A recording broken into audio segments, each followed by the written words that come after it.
En esta presentación vamos a trabajar en torno al capítulo número 6 del libro Teoría del Arte de Platón a Winkelmann de Moshe Baruch, y ese capítulo número 6 lleva el título de Clasicismo y Academia. En los 3 capítulos anteriores del mismo texto de Moshe Baruch, vimos que la teoría del arte renacentista se centró principalmente en Italia. De lo que no se sabe mucho es de cuáles fueron las vías de difusión de esa teoría del arte italiana hacia fines del siglo XVI. Pero la cuestión va a cambiar hacia el siglo XVII, cuando el foco comience a trasladarse desde Italia hacia otros países.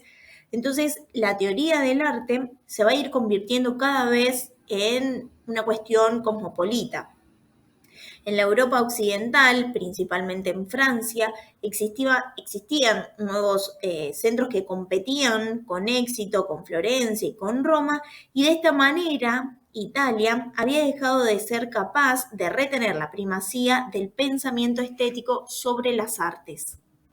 La incorporación de las doctrinas italianas por otros países europeos no era en imitación a acepciones serviles, sino que por el contrario se transformaban y lo adaptaban a nuevas condiciones hasta convertirlo en algo nuevo. En los siglos XVII y principios del XVIII constituyeron una de las épocas más creativas en la historia del pensamiento estético. A pesar de la difusión por toda Europa occidental, la teoría del arte del siglo XVII se centró en temas comunes. Los tratadistas de arte tuvieron una mentalidad común y sus puntos de partida fueron comunes. Por tanto, la teoría del arte del siglo XVII tuvo un amplio panorama unitario. El siglo XVII fue testigo de la aparición y el rápido asentamiento de una nueva clase de estudioso del arte, que fue el anticuario erudito, un estudioso para el cual la antigüedad no se transmitía únicamente por medio de los textos, sino que también tomaba cuerpo en los restos materiales, principalmente de fragmentos de esculturas. Los vestigios arqueológicos se consideraban como una de las principales fuentes para la comprensión del mundo clásico. Muchos de los anticuarios estudiaban fragmentos antiguos, como los arqueológicos, para comprender la antigüedad y también para contribuir como críticos a la formación de pintores y escultores de su país o ciudad. La idea claramente no era nueva, ya que constituye la base del pensamiento estético renacentista, pero lo que sí supuso una novedad fue la figura del anticuario, este hombre de gran erudición, pero que a la vez era también artista. Este anticuario estudiaba la antigüedad y apreciaba el mundo moderno. Cualquiera que fuera el significado del término para la teoría del arte del siglo XVII, se empleaba constantemente para comparar lo antiguo con lo moderno, lo clásico con lo contemporáneo. Otra nueva institución, que también es uno de los legados del Renacimiento, fue la Academia del Arte, que cobró importancia a partir del siglo XVII, pero que va a tener gran impacto hasta el siglo XIX y se va a convertir de esta manera en la cuna de la teoría del arte. La palabra academia en sí misma se deriva de un emplazamiento cercano a la Acrópolis de Atenas, donde Platón, sus amigos y discípulos se encontraban para hablar de filosofía. Este término va a renacer en Florencia en el siglo XV y supuso un nuevo espíritu humanista. La mayoría de esas conversaciones eran improvisadas. Pero en este momento cabe la pregunta, ¿cuáles fueron las conexiones entre la teoría del arte y la academia del arte? Entonces nos remitimos un poco más al Renacimiento, en el que la teoría del arte del siglo XV y XVI formaba una parte relevante de la rebelión contra los límites tradicionales propios del taller medieval. Pero la teoría del arte renacentista no creó una institución firmemente establecida que reemplazara al taller, sino que más bien todo lo contrario sucedió en los siglos XVII y XVIII, cuando la Academia del Arte suministró un sólido marco institucional para el desarrollo de la teoría del arte. Esta nueva institución, la academia, era un intento para lograr que los objetivos institucionalizar las funciones de la teoría renacentista del arte. La academia se proponía educar la mano del artista, pero en mayor grado lo que intentaba era la formación de su mente y la conformación de sus gustos y criterios. Se desarrollaba entonces un sistema global en las enseñanzas de la academia.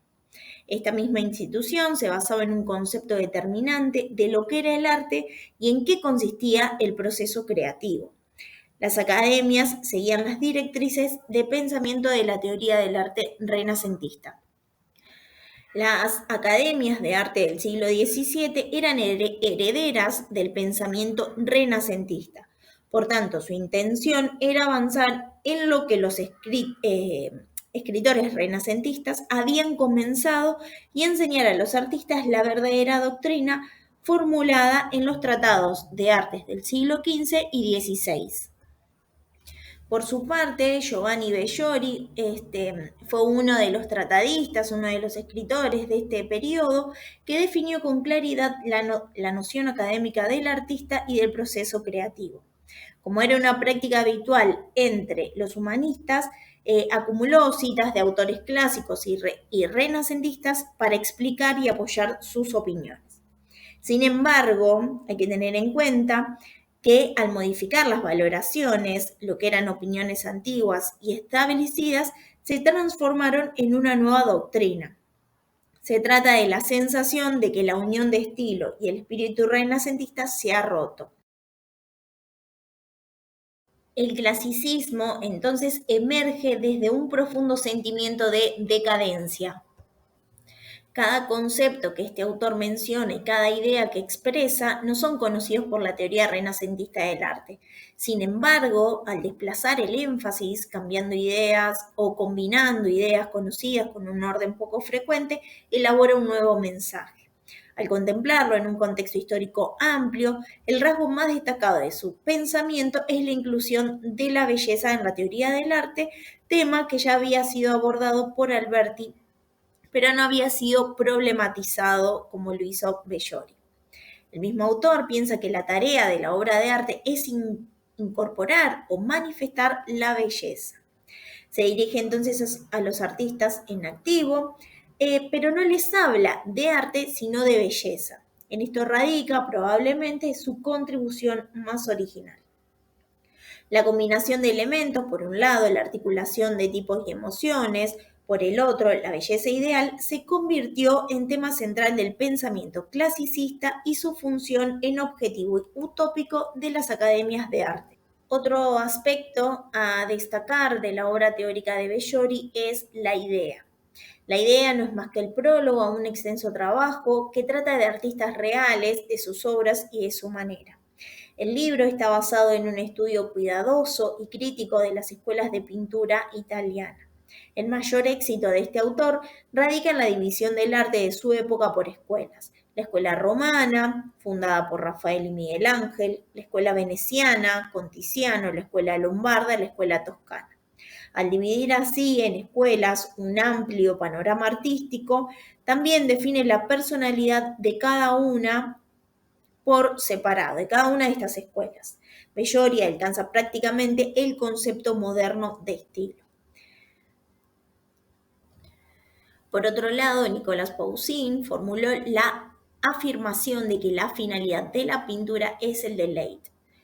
La delectation se refiere a una espontaneidad interior.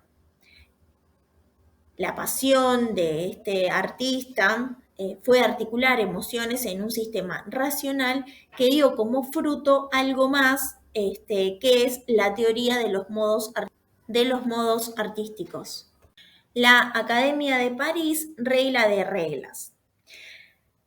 Para este periodo, las tendencias doctrinarias y academicistas alcanzaron su cúspide y tuvieron una formulación explícita en la obra y legado literario del pintor francés Charles Le Brun, que durante 20 años fue el director de la Academia Parisina. La organización de esta institución, la educación del artista y el concepto filosófico del arte eran dominados por un poder universal, gobernante de todas las esferas de la vida, que era la razón. La fe en la razón reforzó la idea de Lebrun de que el arte es algo que se puede enseñar tanto en el sentido técnico como en el normativo. La enseñanza de reglas específicas facilitaron ciertos modelos que tienen un efecto inmediato en el estudiante del arte que le permite aprender cómo realizar su trabajo y en qué basarlo. Proporcionar también un entorno cultural global que conforme los gustos del joven artista y abra un espacio a su imaginación, podrá tener un efecto menos tangible, pero decisivo. En ningún otro momento o a lo largo de la historia del arte se percibió con tanta intensidad la idea de que la perfección es la finalidad última del artista como en el siglo XVII y en la Academia del Arte de París. Lebrun sostenía que ningún artista está capacitado para la producción de obras ideales sin el estudio atento de estatuas y relieves antiguas. Nos referimos ahora a las reglas de la Academia del Arte de París. El siglo XVII vimos que se encuentra dominado por el concepto de que las reglas son la aplicación de la razón a cualquier cosa cuyo estudio, realización o producción emprendamos metódicamente. De la misma forma que la naturaleza tiene leyes, también el arte tiene reglas. El paralelismo entre las artes y las ciencias es una de las tesis fundamentales del clasicismo francés. El concepto de reglas artísticas no se inventó, como vimos en el siglo XVII, sino que los famosos maestros de la Academia de París lo recogieron de la teoría renacentista del arte. Esta misma institución, la Academia, modificó de forma significativa el alcance, sentido y carácter de las reglas del arte. El sistema académico francés no se caracteriza únicamente por lo que omite, sino que una de las contribuciones más destacadas de la Academia Francesa a la teoría del arte es la representación de las pasiones, lo que hoy denominaríamos como expresión. Otra aportación al concepto de regla es la utilización de reglas artísticas como criterio para la valoración de las obras de arte. Como vimos en el capítulo número 5, la teoría del arte dirigida a los pintores y escultores en activo se convirtió en una teoría especulativa sobre el arte, dirigida fundamentalmente al público culto. Lo que en el siglo XVI estaba implícito se hizo patente a fines del siglo XVII, pues entonces las reglas se convirtieron en criterio admitido de enjuiciamiento. La existencia, belleza, incluso la jerarquía de los géneros pictóricos no eran creación de la academia, como tampoco era algo provocado por la academia, el interés por el público culto de esta distinción entre los géneros. Pero a pesar de la evolución, la academia fue la que proporcionó una escala teórica plenamente desarrollada, clasificando los géneros por orden jerárquico. Otra de las características de la Academia de París es el gran gusto. Los pensadores del siglo XVII concibieron el gusto como algo suprapersonal e intersubjetivo, este gran gusto como el reflejo más perfecto de esa actitud. Pero también nos preguntamos qué es lo que convierte al gusto en grande. Para ello, los autores del siglo XVII se inspiraron en el legado de la antigüedad y lo ampliaron. La grandeza puede ser lo sublime, algún material como el bronce o mármol. En las teorías sobre la pintura de este mismo siglo, el gran gusto fue algo más que un sentimiento ambiguo o confuso. La grandeza no está limitada por ningún aspecto específico del arte, no es especialmente característica de ningún estilo o temática. Sin embargo, no es inaprehensible. Existen varios rasgos del gran gusto, como la cohesión entre el gran gusto y el ideal, y por otro lado, la belleza como rasgo también de esta cuestión del gran gusto. En síntesis, las reglas académicas no son prescripciones aisladas. El gran gusto de valores bien determinados es la doctrina de la estética racionalista, en el marco conceptual de la enseñanza académica y da forma a todas sus reglas. Pero hacia fines del siglo XVII, la academia va a entrar en crisis y algunos de los antecedentes los podemos referir a que artistas y autores creyeron que podían establecer un sistema de reglas infalibles.